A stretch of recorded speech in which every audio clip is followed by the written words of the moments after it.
এই ছাতু শরবতের রেসিপিটা ঝটপট করে দেখে নাও। খুবই হেলদি আর খুবই টেস্টি খেতে।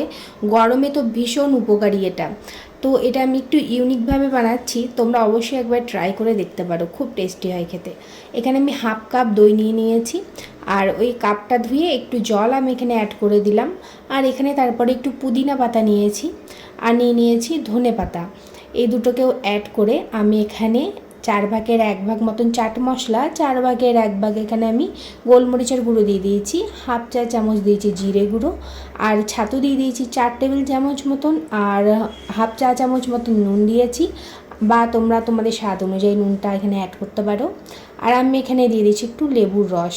এখানে একটা লেবুর বীজ পড়ে গেছিলো, সেটাকে একটু তুলে দিলাম।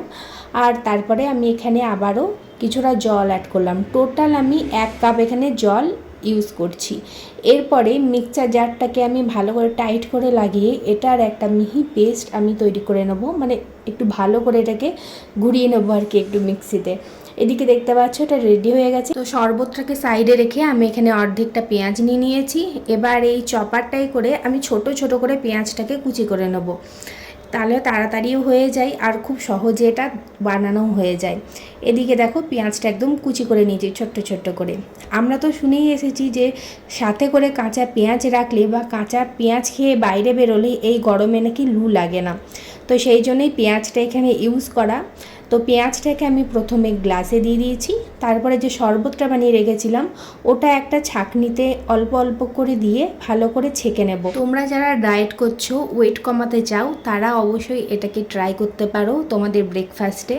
অনেকক্ষণ পেটও ভরা থাকে, আর এটা তোমরা খেলে আমার মনে হয় অনেক উপকার পাবে। তাছাড়াও যারা স্টুডেন্ট আছো বা যারা বাইরে চাকরি করো, এই গরমে যারা যারা বাইরে বেরিয়ে যাদের কাজ করতে হয়, তারা এই ড্রিঙ্কটা অবশ্যই খেয়ে বেরোতে পারো, উপকার পাবে তোমরাও। তো এদিকে দেখো এটা আমার ছাকা হয়ে গেছে। এবার পেঁয়াজটার সঙ্গে ভালো করে শরবতটা একটুখানি মিশিয়ে নিচ্ছি। আর এরপরে আমি দিয়ে দিচ্ছি আইস কিউব, কেননা এটা আমার খুব ঠান্ডা ঠান্ডা খেতে বেশি ভালো লেগেছে সেই কারণে।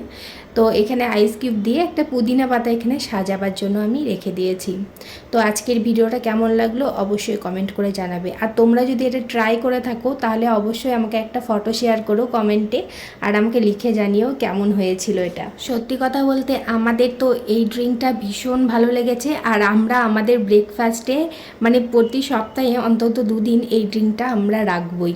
আরও নতুন নতুন ছাতু শরবতের রেসিপি তোমাদের সাথে আমি শেয়ার করব, সেইটা দেখতে গেলে আমার পেজটাকে অবশ্যই ফলো করে রেখো। আর যদি তোমরা ইউটিউব চ্যানেল থেকে দেখে থাকো আমার আজকের ভিডিওটা, তাহলে অবশ্যই ইউটিউব চ্যানেলটা আমার সাবস্ক্রাইব করে পাশে থেকো। আবার দেখা হবে অন্য কোনো এক নতুন ভিডিওতে। আজকের মতন টাটা।